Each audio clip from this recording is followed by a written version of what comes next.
Welcome to Charts Today. It is Friday, the 21st of August, and we start by looking at the gold chart. We saw that big move this week where we broke out of that consolidation pattern on the daily chart, and we can see that more clearly here, that big candle move, and we're pushing higher, and the lagging line now coming through the clouds. So really quite significant there. We don't have an upside target yet. We need to pull back to activate that to generate a new target. But we do see on the weekly chart that that downside target is now, and remembering this was always counter trend, and we see how the cloud has provided some support, and we are now in a new move higher. And if we look at the 60-minute chart, there's the break. So we saw that on Wednesday, that break higher. There's the break at that 44.50 level, and we are now above 4,500, which is an important round number, and 46.20 is the target that was given last week. And the key point is really that we are turning more and more bullish there. So that's really quite key. Looking at silver, that's up 1.6% today, multiple upside targets on the 60-minute chart. So also really quite key there. And then we're looking at platinum. We can see also that is pushing higher as well. We have got a big upside target there, and palladium. All these levels breaking another upside target as well. So precious metals have had a strong week and look set to go higher. Now, if we look at bond yields, first of all, and we will look at the daily charts, the US 30-year, the Fed stepped in to try and avert this rate going higher, but really that is really fighting a potentially a losing battle. We've got an upside target to 6.17%. That's a very much higher interest rate, with the US debt hitting 40 trillion this week. That is going to be a very expensive increase in servicing that debt. We look at the 10-year yield, we're higher there as well. We've got a target of 5.4%. And if we look at Japanese government yields, pushing towards that target as well at 3.5%. So this is a global issue. We're seeing UK looking a little bit less clear to the upside, which is quite surprising. But again, this is a global issue. German bond yields this week breaking to new highs, upside targets there. And if we look at the weekly chart, we can see that we had to go back to 2010 to see levels. So this is the highest level for 16 years, and that is really a sign of consolidation move.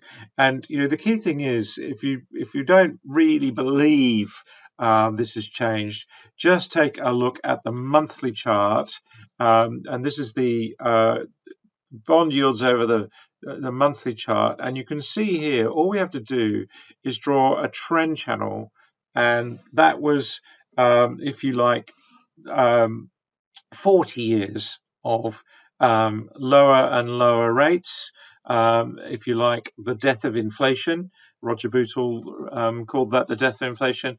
Well, now we're seeing the death of inflation. So really significant there.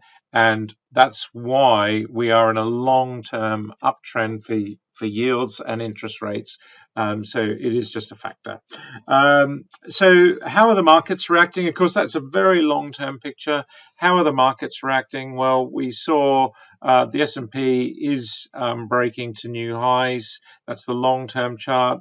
The 60-minute chart is quite good, but we also see that the Nasdaq is struggling. We are seeing a little bit of a rotation away from tech and into defensives, and we've been talking about that in the Dow index. Most indices were higher today. SenSex was just a smidgen higher, not enough to really change things. Of course, currencies are still an issue. We've got the dollar breaking lower this week on that daily chart. If you look at the 60-minute chart, that's a really clear breakdown in the dollar as well. And then if we look at crude oil, that has been nudging 95, 89 on WTI, 95 on Brent crude. So that is remaining elevated. Something that not a lot of people will be watching is if we look at the daily chart for LNG. So this is the liquid natural gas. It's called the Japan-Korea marker. This is what Asian markets have to pay for LNG. A lot of that comes out of Qatar through the Straits of Hormuz, and LNG is now higher than it was at the peak of the crisis. So what's really interesting is that we are seeing that, and that's really going to create inflationary pressures in Asia, especially for economies like India and Japan, which are net importers of gas. So LNG prices breaking to a new multi-year high. We haven't seen that level for LNG since late 2022. So really significant there. Markets generally taking things in their stride.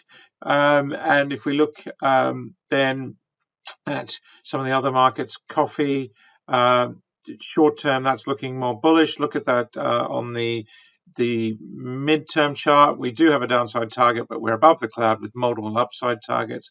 So it's cocoa, coffee, we see here also upside targets, and sugar pulling back a little bit, but pushing to new highs there as well, as is wheat. So we're seeing a lot of commodities pushing higher. Copper, that has been making new highs recently as well. Very clear trend there. And that's increased by around 50% in the last year. So all of these things filtering through to potentially inflation.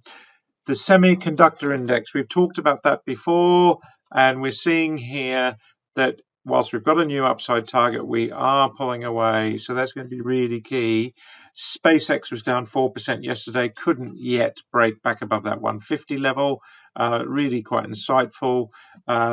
So even though on the short-term chart, we do have targets that were to the upside, little downside target already met. So that's really quite key for SpaceX, that 150 level, which was the launch price. The IPO price 135, the launch price, the market went live at 150, just struggling. So a lot of people still underwater with SpaceX. Nearly all the Mag 7 were down yesterday. Amazon was down 2%. And so we are just seeing, as I mentioned, that tech sort of pull away from tech. If we look at in fact, if we look at the Dow, again, it was pretty much a sea of red yesterday. And the defensives like McDonald's, but not a really great trend there. Travelers Group were up. Again, not a great short-term trend. Disney, that has been stronger. Coca-Cola also has been stronger. These are all 60-minute charts. Visa, also another one that's breaking to new highs there, which is quite key. And then Chevron, with that oil price, has also been stronger. The Nasdaq, we saw Strategy Group, because Bitcoin is rising, their price is rising. Micron were up 4%, so they were bucking the trend in terms of chips. Seagate were up 2%. But if we look at the worst performers, we can see there was a handful of stocks that were down more than 5%. Not enough really to pull the market much lower or higher, but a very mixed picture there. And then if we look at the UK this morning, we've got Antofagasta, JD Sports recovering 4% of that big fall. So that's quite key. You can see here JB just fell away yesterday, recovering some of that ground. Glencore, Anglo, it's all resources. Look at that. Glencore breaking to new highs there on that short-term chart, really quite significant. And then if we look at the downside, less stocks on the down than the up today, so that's quite key. Anyway, that's it for this week. Keep an eye on that gold price. That's going to be the one to watch. And until Monday, have a great weekend. Bye for now.